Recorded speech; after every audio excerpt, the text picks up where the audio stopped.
Hey guys, thanks for watching. What I want to talk about today is +2 base plates for the AICS magazine. There's two companies that I know of that make the base plates. One of them is Masterpiece Arms. The other one is Seekins Precision.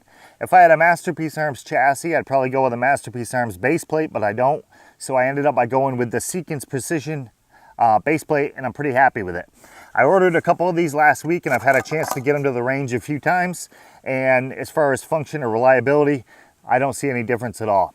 My reason for purchasing the +2 base plate was to actually give myself more room inside of the mag.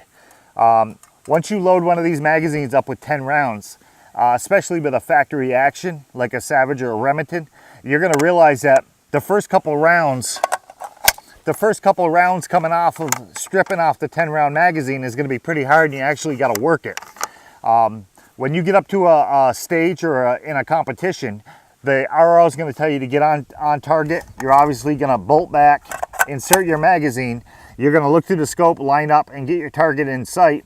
And then you're going to run the bolt and take your shot.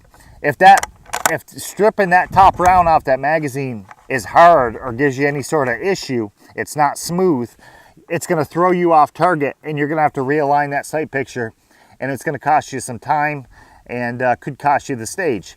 What I've done in the past is I've actually took like a 1500 grit or a 2000 grit sandpaper, and I sanded down the follower. I also removed the bottom, pulled the spring out, and I took like a marker and wrapped the sandpaper around it, and I sanded underneath these feed lips to try to improve how smooth the bolt is, or how smooth I can get stripping the bullets off the magazine themselves. By adding that +2 base plate, the spring isn't compressed as far as it normally is, which means it's not pushing up against these feed lips as hard as it normally is. So picking those rounds up is a lot smoother. It's probably similar to stripping off the top couple rounds. It's similar to stripping off the bottom couple rounds on a normal magazine without the added room. So as far as I'm concerned, it's a big plus. Another benefit to this is it's a little bit of added weight. On a magazine or on a stock like this, I have a bottom metal, and as you can see, the magazine doesn't quite fall free. With the added weight to this, it falls free with no issue. And this is really important, especially on like a composite stock. I have a KRG X-ray chassis, and on that it's more, the bottom insert is like a plastic or like a composite, so it actually grips onto this metal a lot better than metal on metal. So it definitely doesn't fall free out of the other magazine. And with the added weight I have on this magazines with the +2s, they fall free and I don't have any issues. So that's another a benefit to the added weight to the bottom of the magazine. One downfall is it is a little bit longer, maybe ½ an inch longer or so, but it's not really a big deal. It's not like the magazine's going to bottom out while you're on a bipod or anything like that. So I don't see any real downfalls to this.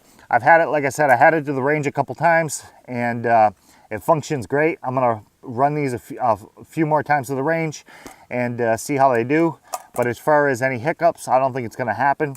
And I just wanted to share that with you guys. You can order these from Core Shooting Supplies. There's a few other websites that sell these. Also, Short Action Precision has them. And if I find or hear of any more, I'll post them in the description. But if you guys are looking to get yourself a couple of these, it's not a bad idea.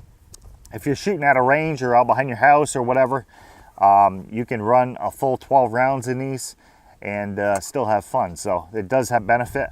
My thought is that added room is pretty important, and it definitely does make that bolt manipulation and stripping the bullet off the top of the magazine a lot easier with a full 10 rounds. So that's worth it to me. Thanks for watching, guys. If you haven't, please subscribe, like the video, and I'll catch you on the next one.